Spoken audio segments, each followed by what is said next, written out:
d'analyser comme on peut analyser aujourd'hui l'éducation nationale. En passant, vous avez posé hier des questions, Monsieur le Président, qui m'ont pratiquement touché, évidemment. Des questions pour un magistrat, vous n'avez pas ce genre de problème. Évidemment, je profite pour vous donner la réponse.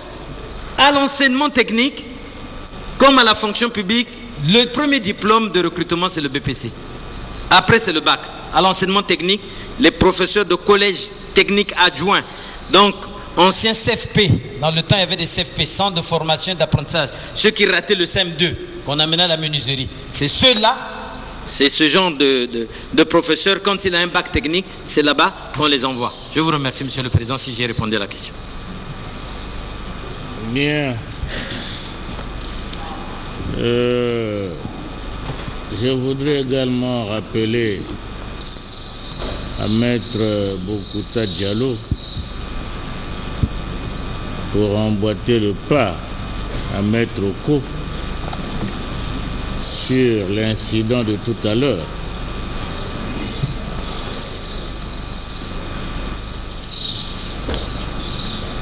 L'ambassadrice de l'Union européenne n'a jamais été mise sous écoute. Il s'agit plutôt de M. Okombi Salissa qui était sur écoute. Et M. Okombi Salissa était en communication avec Alain Goya. Et c'est au cours de cette communication que Alain Goya profite de faire passer Madame Saskia la langue pour converser avec M. Okombi Salissa. Donc, dire qu'au Congo, on met sur écoute les ambassadeurs, je crois que, respectueusement, nous vous demandons de retirer ces propos. Allez vous asseoir un instant. Monsieur Moufouma, vous avez suivi la lecture? Oui, je suis. Bon, vous vous reconnaissez, oui ou non? C'est pas ma voix, Monsieur le Président. Là aussi, c'est... Tout ça, là, tout est formaté. C'est des trucs trafiqués. Ah, c'est trafiqué? Oui. C'est même pas ma voix. C'est pas votre voix? C'est même pas ma voix. Votre voix, elle est comment?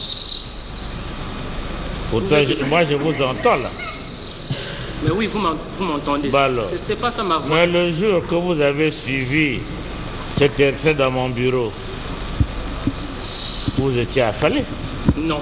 Mais qu'est-ce qui a fait que je me retrouve à la maison d'arrêt? C'est parce que j'ai refusé ça et vous m'avez ordonné atteinte à la sécurité intérieure de l'État. C'est à cause de parce que j'ai refusé. Vous êtes poursuivi comme ça? Oui. Vous êtes poursuivi comme ça? Mais j'ai même l'autre là qui est là. Quoi?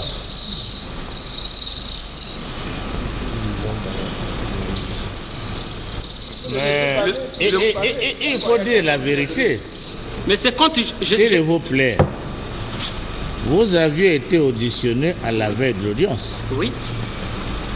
Et nous avons estimé que pour votre représentation, il fallait qu'on vous garde. Mais vous n'avez jamais été inculpé. Mais sur le motif... Et je n'ai pas un débat avec vous sur cette question. Hein? Je crois que c'est ce que nous avons demandé, qu'on vous garde pour votre représentation. En pointe. Le motif, c'était atteinte Allez vous asseoir. Oh, c'est fini ça. Mais non, si c'est une atteinte à la sécurité intérieure, mais moi je retiens ici. C'est ça? Si tu veux, je te retiens à l'instant même. Mais apprenez à respecter les gens. Merci, Monsieur le Président. Allez vous asseoir. Merci, Monsieur le Président. Alors, renvoi demain, 9h, réquisition plaidoirie, l'audience est suspendue. La Cour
Bonsoir. Retour donc ce soir sur une question qui devrait la chronique.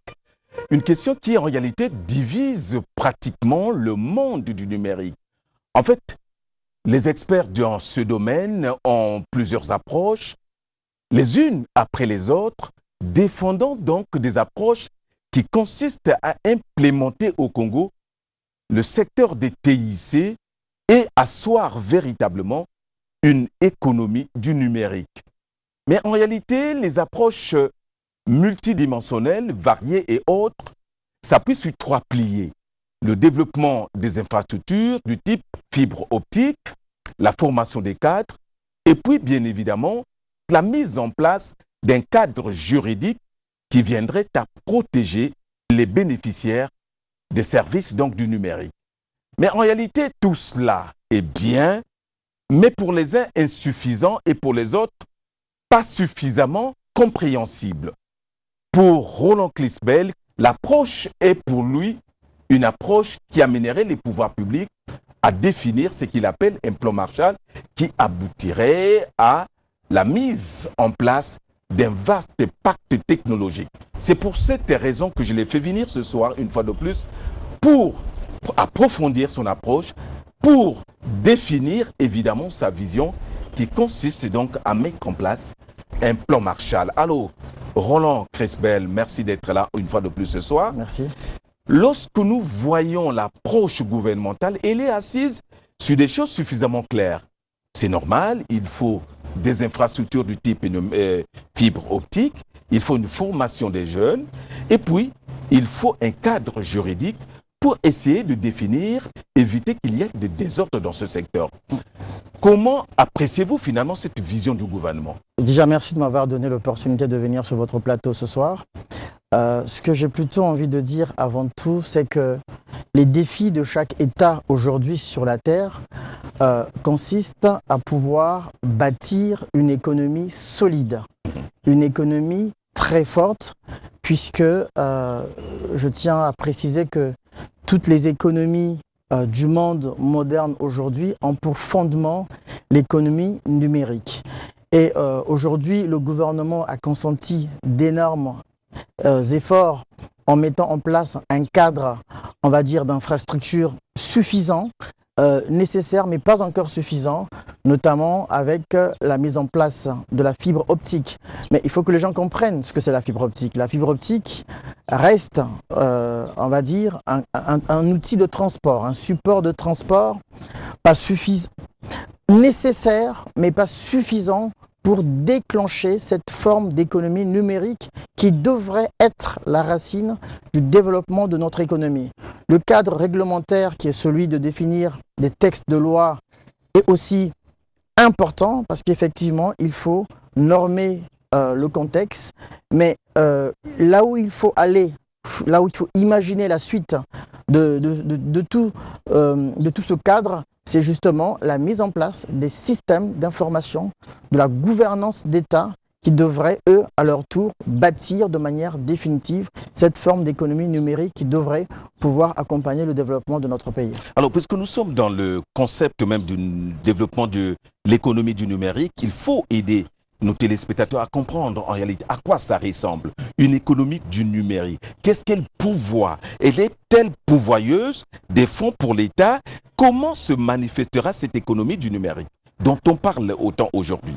Alors, ce qu'il faut dire, c'est que si vous regardez l'ensemble des États dits émergents à travers le monde, ces pays disposent d'une forme d'intelligence d'État. Alors, qu'est-ce que moi j'entends par une forme d'intelligence d'État? Ces pays disposent d'un ensemble de systèmes qui sont capables de leur fournir des informations capitales. Je pourrais par exemple vous donner ici un exemple sur un État qui est capable de connaître le besoin de l'emploi de notre pays et d'être en mesure de savoir comment réguler le système éducatif pour être ensuite une réponse aux besoins exprimés par le système de l'emploi. Ouais. Lorsque un pays n'est pas capable de réguler le système éducatif pour être une réponse aux besoins de l'emploi, vous allez avoir une gouvernance, un pilotage à vue et vous n'allez absolument pas répondre aux problèmes sociaux, à savoir des compétences qui répondent à des besoins exprimés par le marché de l'emploi. C'est quelque chose que nous ne pouvons pas faire de manière manuelle, de façon manuelle. On a donc besoin d'avoir ces systèmes d'information. On peut imaginer un système éducatif de l'État congolais où on répertorie de manière claire et nette l'ensemble des compétences dans les différentes filières de notre pays. Et donc, on est capable également, via le business intelligence, les BI, de dire que nous sommes capables de fournir sur le marché de l'emploi 10 ingénieurs agronomes, 10 ingénieurs en bâtiment, et donc de se poser la question de savoir est-ce que le marché de l'emploi de notre pays est en mesure d'absorber ces profils. Si la réponse est non, nous pouvons en ce moment-là décider d'une vision de politique éducative qui s'adapte par rapport. Donc l'impact de l'utilisation du numérique, c'est pas juste l'utilisation des réseaux sociaux, on est largement au-delà de ce besoin-là, consiste donc à définir des systèmes intelligents qui permettent de donner aux décideurs politiques d'avoir une meilleure vision, des moyens plus sûrs de pouvoir prendre des décisions qui s'imposent dans les différents secteurs. En fait, c'est grosso modo l'économie du numérique qui s'assimile à l'économie du savoir. À l'économie du savoir, j'ai souvent tendance à dire que l'économie numérique n'est autre que l'économie d'accès à la compétence technologique. Ouais. Je m'exprime en termes très clairs, très simples. Lorsque vous êtes extrêmement compétent technologiquement sur un domaine, vous allez avoir la possibilité de créer des systèmes d'information. Je vais prendre un exemple très simple. Imaginez un jeune homme au Congo qui crée une application qui permet de répertorier l'ensemble des taxis au Congo, un système qui permet à un policier, lorsqu'il arrête un taxi, en une seule vue, d'avoir la vie de ce moyen de transport, tant dans la mise en service, date de mise en service, date de fin de service, la dernière date de révision, parce que toutes ces informations sont répertoriées. Ça permet au pouvoir public d'avoir un pouvoir qui leur permet de réguler le fonctionnement de l'État. Donc ça, c'est une chose qui est importante. Donc une fois que vous avez cette compétence-là, vous pouvez donc développer des systèmes d'information. Donc finalement, l'économie numérique, dans le fond, oui, c'est simplement l'économie d'accès à la compétence technologique. Mais comme j'aime à le dire souvent, vous remarquerez avec moi que depuis que le Congo est indépendant, ça va faire 58 ans, nous n'avons chez nous dans notre pays aucune structure d'école d'ingénieurs en informatique qui permet de former nos jeunes sur les meilleures plateformes technologiques du monde. Est-ce qu'il y a un problème également de pénétration et de compréhension même de la problématique en soi du numérique qui peut conduire peut-être à des approches aussi biaisées comme telles? Ce que j'ai plutôt envie de dire, c'est que si nous voulons que le marché congolais soit mature, nous nous devons d'impulser la chose au plus haut sommet de l'État. Ouais.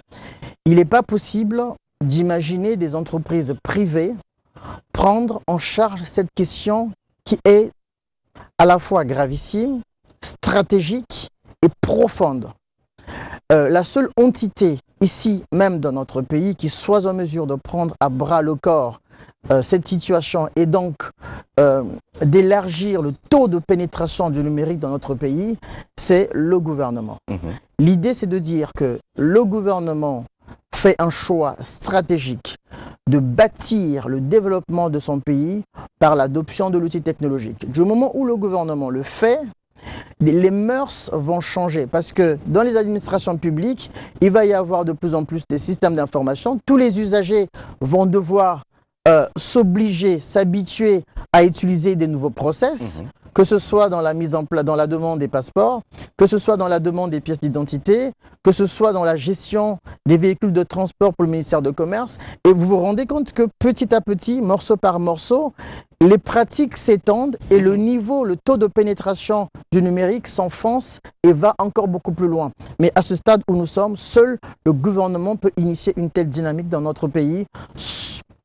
Autrement, je ne vois pas comment cela pourrait être possible. Il y a des réflecteurs aussi au niveau du gouvernement. On peut en citer peut-être ceux qui estiment que ça pourrait représenter peut-être aussi un danger pour trop s'ouvrir au numérique. Trop du numérique peut casser la dynamique.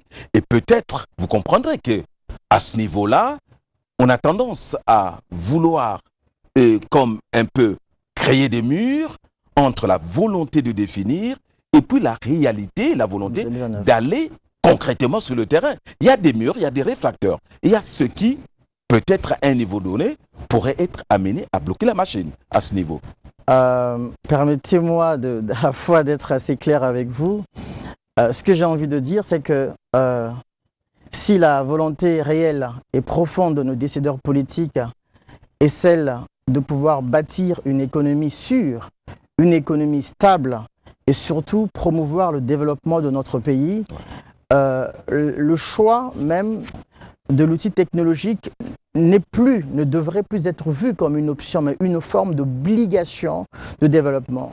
Ce que j'ai envie de dire, que les gens doivent comprendre de manière très claire, si le Congo perd la bataille d'accès à la compétence technologique, elle perd systématiquement la bataille de son développement.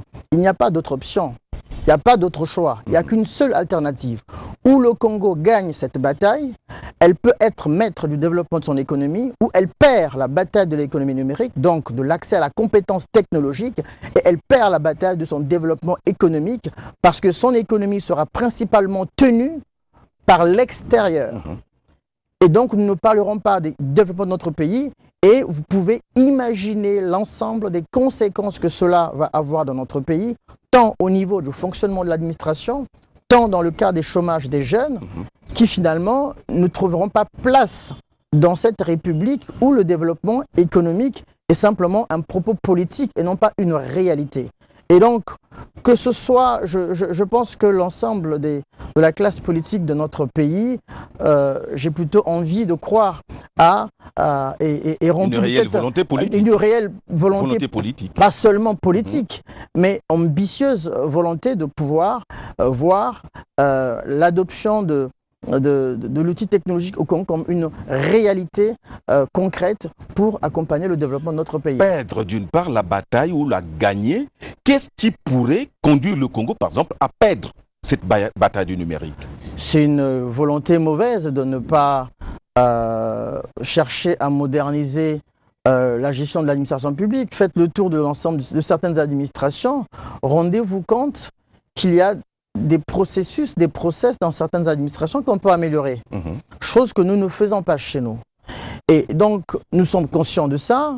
Nous allons dans les hôpitaux. Je pense qu'aller à l'hôpital, aller au CHU, voyez comment les services sont organisés. Rendez-vous au service d'obtention de passeport, voyez comment les services sont organisés. Rendez-vous dans les mairies et appréciez comment les services sont organisés. Rendez-vous au palais de justice et voyez comment les services sont organisés dans les différents ministères pour vous rendre compte qu'effectivement, on ne peut pas aujourd'hui se permettre de prendre du recul sur une telle situation. On ne peut pas se le permettre. Alors, vous savez qu'il y a des grands projets avant qu'on arrive peut-être aux solutions. Réfractaires, nous l'avons dit, il y a véritablement une tendance à bloquer la machine. Il y a des vieux projets qui restent encore dans les tiroirs. Nous avons l'élément catalyseur aujourd'hui.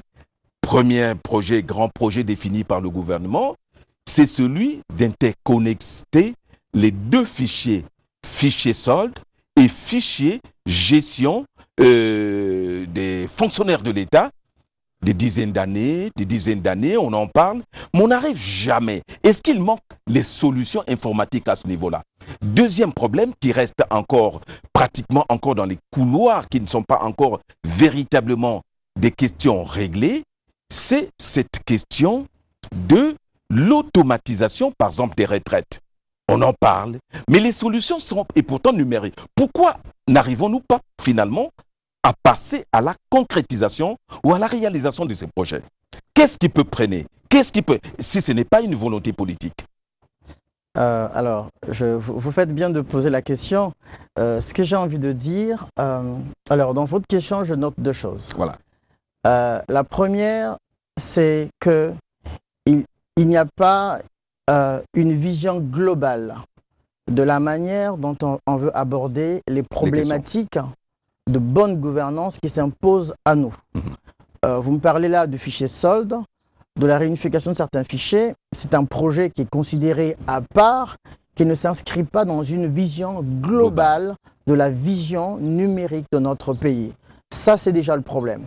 La deuxième question que j'ai envie de me poser, c'est de savoir, est-ce que les logiciels, les outils qui sont utilisés pour la gestion de ces fichiers sont-ils conçus chez nous au Congo? C'est une question qui, pour moi, est importante. Est-ce que la question se situe à ce niveau? La question de la nature du logiciel. C'est important parce qu'aujourd'hui, très souvent, ce que nous faisons en Afrique, c'est d'ailleurs même le cas du Congo, c'est de pouvoir utiliser des progiciels, des logiciels conçus à l'étranger, réadaptés chez nous pour répondre à un besoin. Non seulement nous perdons de l'argent en allant acheter ces logiciels, mais nous n'adressons pas les problématiques telles qu'ils sont chez nous. Or, si nous partons sur à la fois une vision globale et adresser ensuite ces problématiques de manière concrète en partant de zéro, je pense que nous pourrions non seulement régler ces problèmes, parce que ce n'est pas la technologie qui fait défaut aujourd'hui. On n'a absolument aucun problème avec la technologie aujourd'hui. On est capable de tout faire. Les solutions technologiques existent. Les solutions technologiques existent. Pour solutionner tout problème qui se présenterait à notre niveau. Au XXIe siècle où nous sommes aujourd'hui, il n'y a pas une problématique particulière qui résiste aujourd'hui à la technologie. La question n'est pas là. On a des solutions pour le faire. La seule question qui met en œuvre ces solutions pour pouvoir répondre à ces problématiques. Parce que l'idée aujourd'hui, justement, lorsque nous parlons du manque de vision globale que je note dans l'approche d'arrimer le Congo aux nouvelles technologies, il manque effectivement cette vision nationale, globale, stratégique dans laquelle nous allons adresser l'ensemble des problématiques, y compris celles que vous êtes en train d'évoquer. Mais les adresser avec qui et comment? Peut-être ce sera dans la suite de notre échange que je viendrai à intervenir là-dessus. D'accord, alors abordons finalement votre vision. Elle est assise sur deux piliers. D'abord, et vous arrivez souvent à dire non, ce qu'il faut pour le Congo, c'est définir un plan Marshall. C'est quand même assez ambitieux. Un plan Marshall. Nous l'avons vu, le plan Marshall qui a été expérimenté au niveau de l'Europe à la sortie de la Première Guerre mondiale, Deuxième Guerre mondiale. Et il faut un plan Marshall, c'est assez ambitieux. Qu'est-ce qu'il faut forcément lorsque vous parlez de plan Marshall pour le Congo? Les défis qui sont les nôtres au Congo imposent une décision qui n'a jamais été prise dans l'histoire de notre pays. Je reviens à dire que si le Congo perd la bataille d'accès à la compétence technologique, elle perd la bataille de son économie. Ce qui veut dire que nous ne pouvons pas nous permettre de perdre la bataille du développement économique de notre pays. La question, c'est une question de survie. C'est une question d'ordre social.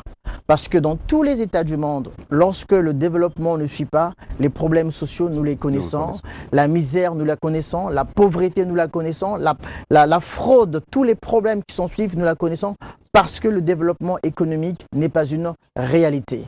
Donc ce que je propose, moi, depuis quelques années, c'est d'adopter un projet qui soit le plus ambitieux, qui n'ait jamais été initié dans l'histoire de notre pays, pour pouvoir gagner la bataille d'accès à la compétence technologique. En l'occurrence, j'ai proposé un plan Marshall en référence de ce qui a été fait après la Première Guerre mondiale en Europe, puisque finalement, après la Première Guerre mondiale, l'Europe a complètement été détruite. La question qui s'est posée derrière, c'est de dire comment nous finançons la reconstruction de l'Europe.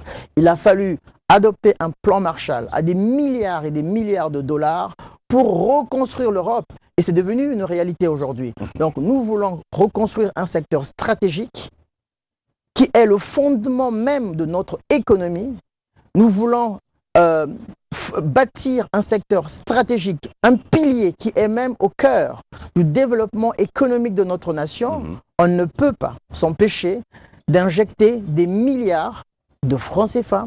Et j'ai proposé que cela se fasse dans le cadre d'une loi de programmation financière sur 15 à 20 ans, dans l'objectif à la fois de former l'ensemble sur notre territoire, des jeunes filles comme des jeunes garçons, sur les meilleures plateformes technologiques qui soient au monde.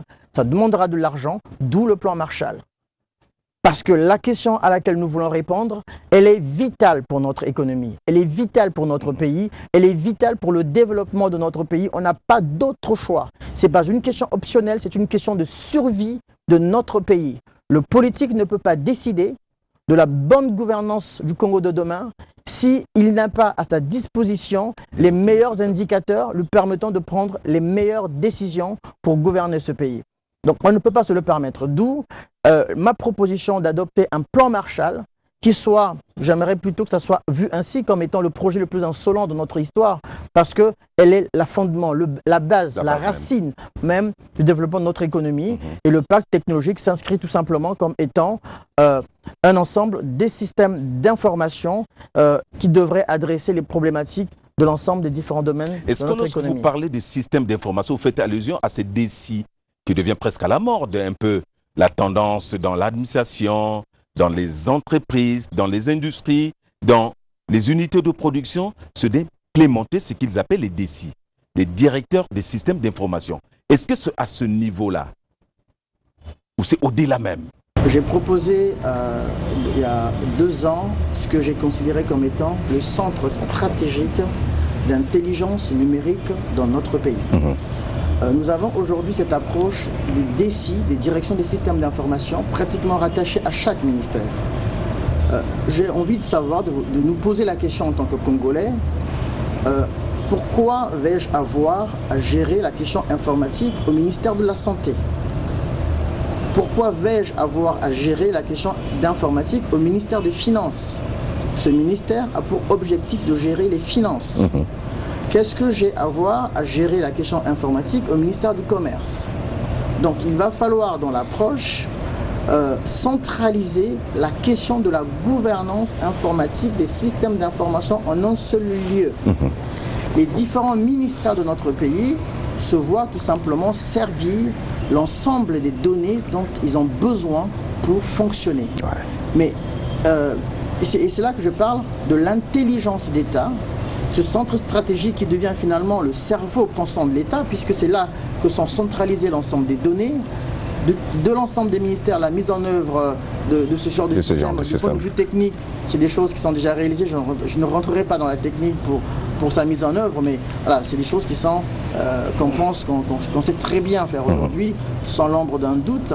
Mais effectivement, je pense que cette approche des DSI devrait, à mon humble avis, elle est limitative en quelque sorte. Elle est très limitative parce qu'elle ne donne pas cette vision globale de ce que nous voulons, surtout pour mutualiser l'ensemble des ressources. Il nous faut une vision globale.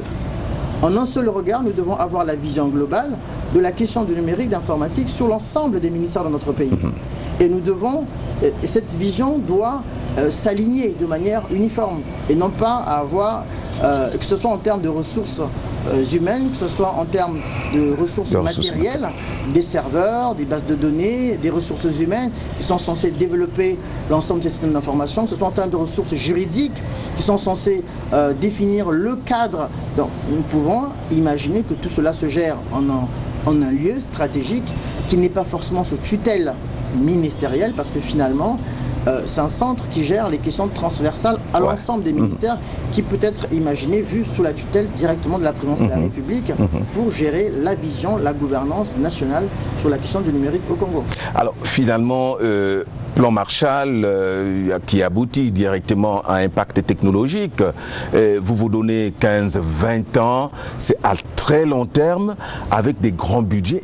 À combien peut-on évaluer une telle ambition sur 15 ans, 20 ans? Vous avez parlé de beaucoup d'argent, des budgets colossaux. Est-ce qu'on peut avoir des estimations pour le cas spécifique du Congo?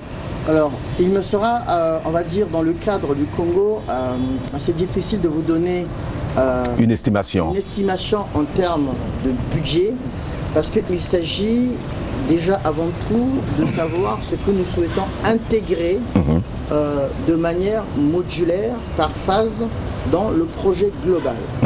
Ce qu'il faut retenir déjà, c'est que en termes de vision, nous pouvons définir l'ensemble des systèmes d'information. J'imagine, je vous donne un exemple, imaginez que nous avons au Congo le système de santé de l'État congolais, le système administratif le système de défense, le système de migration, d'immigration, le système de commerce. Tous ces systèmes se voient affecter un module, un système d'information qui devront nous imposer de pouvoir développer ces systèmes et donc d'avoir un recours à des compétences, des profils compétents. Aujourd'hui, quand vous voulez construire une maison, ce qui se passe, vous avez un architecte. Vous avez un architecte qui construit, qui donne le plan de la maison. Et après l'architecte, s'ensuivent ce qu'on appelle des maçons qui vont pouvoir lever brique par brique les murs de la maison. Vous avez ensuite derrière ceux qu'on appelle des peintres. Vous avez des électriciens, vous avez également de ceux qui s'occupent des carreaux. Vous vous rendez compte que la construction d'une maison impose un ensemble de compétences, métiers. Voilà. Métiers, c'est plusieurs métiers qui sont autour de la construction d'une maison. Et donc, dans le cadre de la construction des systèmes d'information, vous avez un ensemble des métiers qui sont autour. Vous avez des architectes logiciels, vous avez des administrateurs de bases de données, vous avez des développeurs, donc l'équivalent des maçons qui développent l'application. Vous avez également ceux qui s'occupent de la sécurité des applications, parce que dans le monde réel, il nous arrive, une fois qu'on a construit, qu'on a bâti une maison, on est très souvent emmené à sécuriser notre maison par des gardiens. Donc il y a également dans le monde de l'informatique des métiers comme ceux de la cybercriminalité, dans tous les domaines pour pouvoir sécuriser les applications, les logiciels, les systèmes d'information. Et donc ça nous impose de définir donc, dans ce plan Marshall un budget qui consiste à former les différents profils qui doivent participer à la construction des systèmes d'information. Et une fois qu'on les forme, et pas dans l'approche classique que nous connaissons aujourd'hui, à savoir mettre en place des écoles d'ingénieurs. Bon, ça on n'a pas le temps parce que ça prend trop d'argent. Pour construire une école d'ingénieurs, il nous faut un bâtiment. Derrière, il nous faudra des infrastructures. Il nous faut équiper l'école d'Internet. Il nous faudra former des formateurs, des professeurs. Derrière, il va falloir faire venir des étudiants qui devront être formés pendant 2 à 5 ans. Et un type de projet peut nous prendre 5 à 10 ans. On n'a pas le temps. On ne peut pas se le permettre. Tout à fait. Donc, il nous faut une approche à la fois novatrice, de pouvoir former les jeunes, garçons, filles. En accéléré alors? En accéléré. Ouais. C'est des cursus de formation puisque nous aurions identifié au préalable les meilleures plateformes technologiques, les profils métiers qui sont ceux dont nous avons besoin pour développer les systèmes d'information. Et donc nous pouvons mettre en place des cursus dans l'immédiat de formation. Ça nécessite une simple salle de formation, des simples ordinateurs, un simple vidéoprojecteur et des formateurs. On a fini. En termes d'investissement, en termes de budget, on est largement moins et en termes de temps, on y gagne énormément de temps pour pouvoir à la fois donner un métier à ces jeunes, mais aussi un savoir technique et finalement rendre utile ces jeunes pour qu'ils deviennent des créateurs de richesses dans un secteur stratégique où le Congo veut pouvoir gagner la bataille de son développement. Les différents pans du pacte technologique, il faut les comprendre, interconnectés les uns des autres. Et constituer un système harmonisé et global qui fonctionnerait comment finalement? Je ne vous donnerai pas forcément tous les détails ici, mais je vous donnerai une idée assez simple. Vous avez le système de santé de l'État congolais. Lorsque nous arrivons tous sur Terre, généralement, l'endroit où nous sommes censés arriver s'appelle l'hôpital. Voilà. Peu importe si cela s'est passé à la rue, chez soi à la maison. On finit toujours par l'hôpital. Mais l'entrée de la vie sur Terre se fait à l'hôpital. C'est ce que j'appelle le système de santé. Une fois qu'on arrive au système de santé, dans les 3 jours ou dans les 10 jours qui suivent, il va falloir enregistrer l'enfant au sein de notre pays en lui donnant une identité et en lui donnant une existence officielle. Ça passe par un acte de naissance. Et l'acte de naissance ne se fait pas là, dans les hôpitaux, ça se fait dans les mairies. Donc nous basculons du système de santé au système administratif pour donner une identité à cet individu qui est rentré dans notre pays par l'hôpital. Voilà. Donc ces systèmes sont à la fois pleinement autonomes, mais ils communiquent à la fois entre eux et cela dans une harmonie globale, dans une vision globale. Et techniquement, bon, ça se fait, je n'évoquerai pas les questions techniques, mais c'est des choses qu'on fait très facilement qui existe. Donc c'est pas la question n'est pas technique, mais c'est plutôt la vision que vous portez. veux plutôt porter ici. Donc nous pouvons comme ça imaginer l'ensemble des systèmes d'information, de gouvernance de notre pays qui sont à la fois autonomes, mais qui communiquent à la fois avec au milieu un socle de gouvernance qui permet de pouvoir faire une remontée globale d'informations à distiller dans les différents ministères. Alors c'est pour régler quel type de problème qui se présente aujourd'hui? Les problèmes à régler sont les problèmes de tous les jours. Les problèmes à régler sont les problèmes d'organisation. Déjà, nous avons besoin d'avoir une administration très efficace. Nous devons aujourd'hui, il y a des personnes qui ne payent pas, qui travaillent, qui ne payent pas par exemple leurs impôts. L'État ne peut pas efficacement faire les prélèvements d'impôts de manière sérieuse. Imaginez simplement aujourd'hui l'ensemble des commerces de notre pays. Au lieu que ce soit en quelque sorte les inspecteurs d'impôts qui se déplacent sur le terrain pour aller récolter, on va dire, les fonds auprès des différents commerçants, ce qui est souvent le cas aujourd'hui, vous avez un fichier global. Chaque commerce a une vie dans ce système. Nous connaissons le gérant, la date de mise en service de ce commerce, de cette activité commerciale. Nous avons une identité assez claire sur les retards de paiement de taxes d'impôts sur chacune des années. Ça permet à l'autorité politique, à l'autorité appropriée de savoir qui est à jour de ces cotisations, qui n'est pas à jour de ces cotisations, et finalement d'éviter des nombreux problèmes de fraude qui sont évoqués chez nous. Ouais. Il arrive, je pense que vous l'avez probablement déjà entendu, des inspecteurs qui se rendent chez un commerçant qui en contrepartie est financé lui-même et qui fait passer sous silence ce commerçant qui finalement n'a pas payé, et cela pose un problème de déficit au niveau de l'État. Des recettes publiques. Au niveau des recettes publiques. Et nous en avons besoin justement pour financer des projets de développement public dans différents domaines. Mais lorsque les recettes publiques connaissent un tel déficit, là c'est juste un exemple que je vous donne dans ce sens-là, mais ce type d'exemple dans d'autres domaines, on en connaît suffisamment assez pour pouvoir constater la faiblesse de l'État à pouvoir récolter l'ensemble des finances publiques. Vous avez des cliniques aujourd'hui, des pharmacies à travers le pays, vous avez des cliniques privées qui font des prestations sociales, mais qui ne sont pas capables de déclarer l'ensemble des prestations sociales comme il faut pour permettre à l'État de pouvoir récupérer l'ensemble des recettes nécessaires qui s'imposent pour pouvoir financer ces politiques publiques. Donc autant d'exemples dans différents domaines qu'on pourrait évoquer qui permettraient, qui laissent penser qu'on n'a pas d'autre choix que de pouvoir adopter ces outils-là pour avoir une meilleure gouvernance. Est-ce que possible d'envisager demain, dans les 5 ans, les 10 ans qui arrivent, une dématérialisation totale? Oui. Le but même du projet, parce que c'est la finalité en réalité. Le président de la République a fait part d'une vision d'arrimer le Congo aux nouvelles technologies. Ouais. Telle est la vision. L'accord, l'aval a été donné. Dans la mise en œuvre de ce projet, il y a eu cette phase d'infrastructure avec la fibre optique et la définition de textes de loi qui permettraient de protéger les usagers des données de cette fibre optique, qui est le canal de transport. Voilà.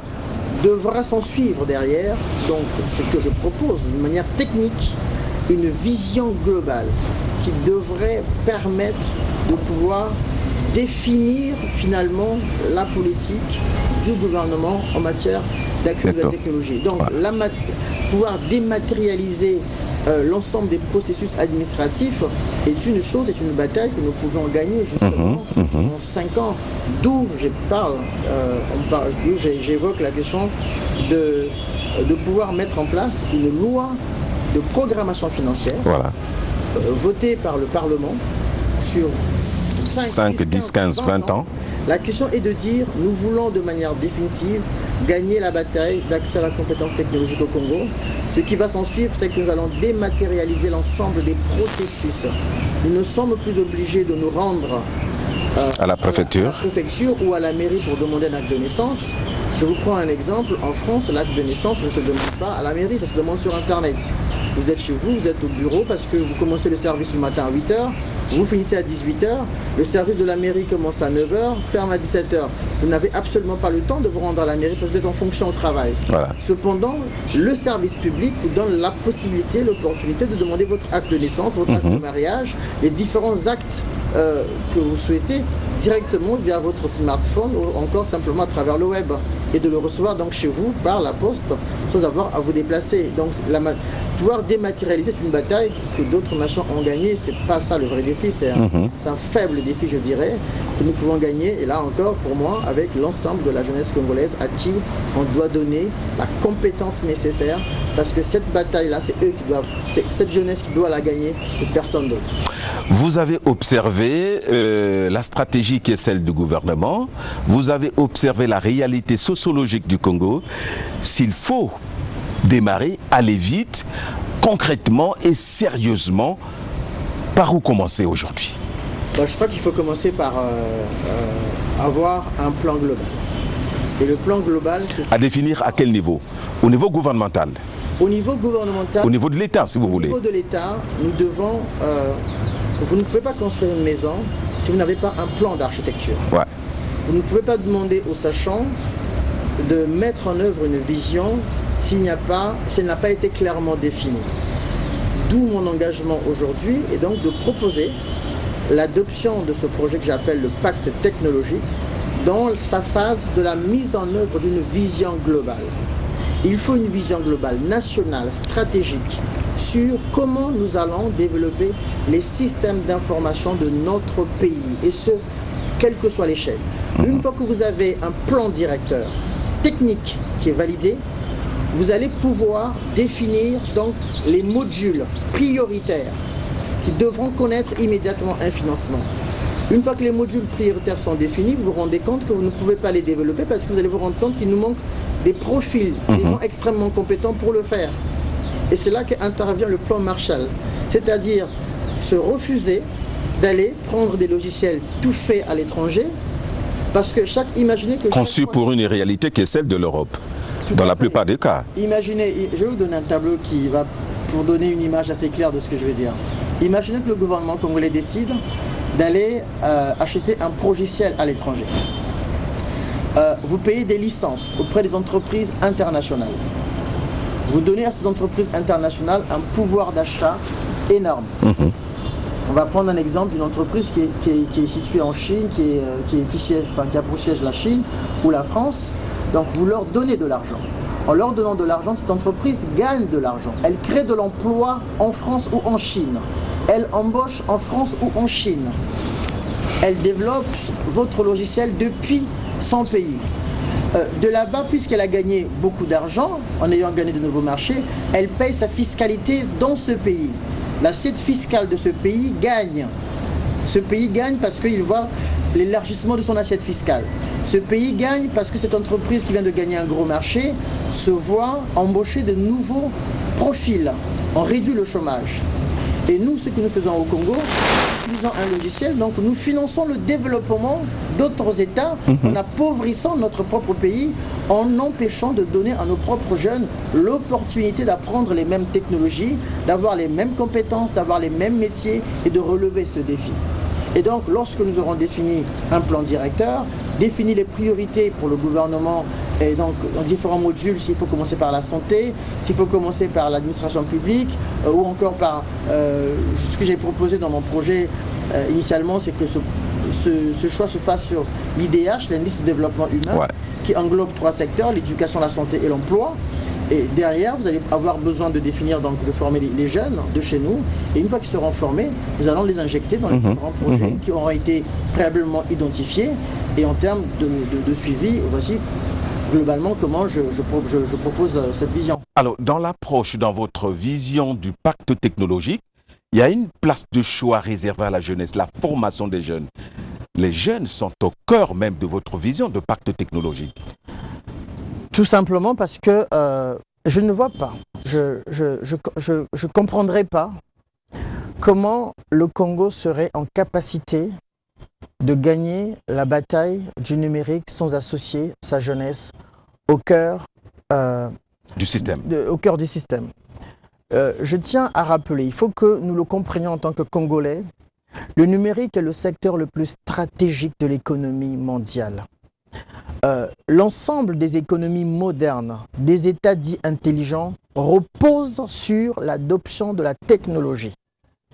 Vous verrez difficilement un homme de 70 ans, de 75 ans, de 60 ans aujourd'hui, passer des heures derrière un écran, réfléchir, concevoir, produire et déployer des applications. Humainement, cela nous paraît un peu plus difficile. Cependant, nous avons notre jeunesse, ceux qui ont entre 10 et, on va dire, 30, 35, allez, au mieux 40, maxi, oui. Nous pouvons leur donner de la compétence et du métier, ce qui permet à la fois de réduire le chômage chez les jeunes dans un secteur stratégique. Le numérique n'est pas un secteur prioritaire, c'est un secteur stratégique. Il est au-dessus de prioritaire. Donc, seuls eux vont avoir la capacité de développer les différents systèmes d'information et ce, quel que soit le secteur de notre pays. Parce que nous leur aurons donné la compétence, nous leur aurons donné un métier, nous les rendrons dignes de se sentir utiles à notre pays, mais aussi parce que nous allons leur donner la possibilité d'avoir leur propre avenir professionnel en main dans un secteur prioritaire. Combien de profils produisons-nous dans notre système éducatif au Congo capables de relever ce défi? On n'en a pas beaucoup. Les quelques jeunes que nous rencontrons par-ci par-là qui se démarquent, on les compte, alors qu'on ne devrait pas les compter. On ne devrait pas faire glorifier quelques jeunes qui se démarquent. Cela devait devenir un fait naturel, évident dans notre pays, d'avoir des jeunes filles, des jeunes garçons dotés d'une forte compétence technologique et capables de relever le défi de pouvoir dématérialiser le système administratif, de pouvoir produire des systèmes d'information innovants pour notre pays. C'est en ce sens que je répète et je redis qu'on ne peut pas gagner cette bataille si nous n'inscrivons pas les jeunes au cœur de ce projet. On ne pourra pas le faire. Le problème aujourd'hui pour le cas spécifique du Congo aujourd'hui, c'est la prise en charge